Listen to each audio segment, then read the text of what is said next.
Hey everyone, if you love gadgets as much as I do, you're going to want to stick around for this. Today I'm diving into the world of the Apple Pencil and how it's completely redefined what we can do with our iPads. Let's start with a bit of history. Introduced back in 2015 alongside the first iPad Pro, the original Apple Pencil was a game changer.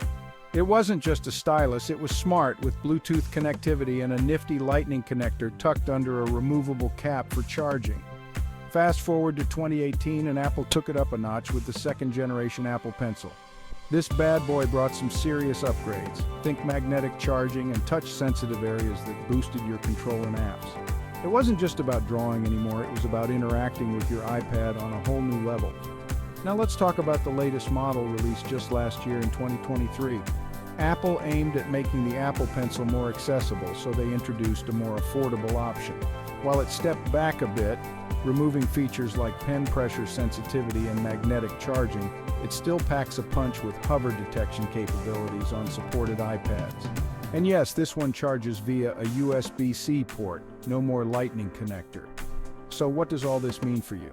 Whether you're sketching, taking notes, or just navigating your iPad, the Apple Pencil has transformed the interaction from basic tapping to a more fluid, precise, and intuitive experience.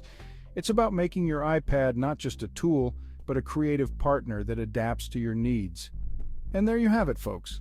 From its inception to its latest iteration, the Apple Pencil isn't just a gadget. It's a gateway to unleashing the full potential of your iPad.